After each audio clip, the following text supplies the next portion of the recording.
ఇక దేశ అభివృద్ధి కోసం విదేశాలు తిరుగుతున్న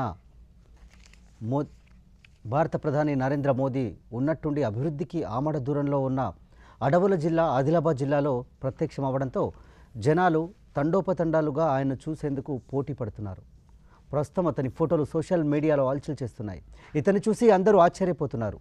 ఇక ప్రధానితో సెల్ఫీ ఫోటో దిగాలంటే ఆదిలాబాద్ రావాల్సిందే.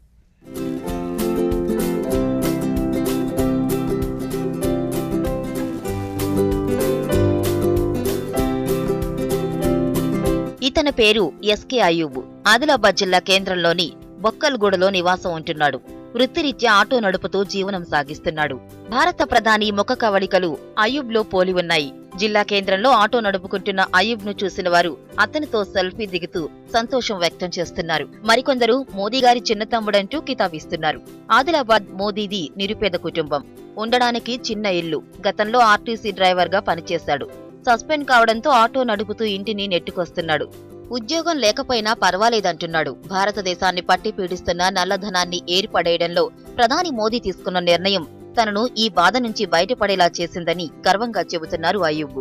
డ్రైవర్గా ఉండే పని చేస్తుండే కాబట్టి నాకు చెస్ట్ పెయిన్ లేస్తే మన ఆర్టీసీ వాళ్ళు మాకు హైదరాబాద్ పంపిండు తార్నాక. అక్కడ నుంచి నాకు బాగా ట్రీట్మెంట్ చేశారు వాళ్ళు. మన ఫిట్ ఫర్ డ్యూటీ ఇస్తే ఇప్పుడు దాకా నాకు డ్యూటీ ఇవ్వలేదు. డ్యూటీ ఇవ్వకుంటే నేను కిరాయి ఆటో రూపుకుంటా బతుకుంటున్నా సార్. అయితే పబ్లిక్లో ఒకవారు నేను వచ్చేసిన ఆయన మోదీ షకల్ ఉన్నదని అంతా ఫేస్బుక్లో వాట్సాప్లో అన్నీ చేశారు సార్. నన్ను చాలా గరీబ్ మంచి. ఎందుకంటే చౌరస్తాకు పోతే వాళ్ళు ఫోజులు తీసుకుంటున్నారు పిల్లగాళ్ళు. వాళ్ళకి ఏం చెప్పరాదు. డాక్టర్లు, టీచర్లు, అది హాస్పిటల్ దగ్గర అటు పోతే అది మళ్ళీ ఇంకా కాలేజ్ ఉన్నది, నన్నేదా కాలేజ్ ఉన్నది సార్. అది నేను అక్కడి నుంచి వస్తున్నా మొన్న. అయితే ఒక 6-7 బైకులు మళ్ళీ ఇంకా 50 బైకులు జమ అయ్యా మోడీ అంటే నాకు పరేషాన్ అయిపోయినా. మళ్ళీ భారత ప్రధాని ముఖ కవళికలతో ఉన్నందుకు జిల్లాలో నాకంటూ గుర్తింపు ఆదరణ లభిస్తుందని చెబుతున్నాడు. దారిలో తనతో సెల్ఫీ ఫోటోలు దిగడం ఆనందంగా ఉందంటున్నాడు అయూబ్. Studio N, Adilabad.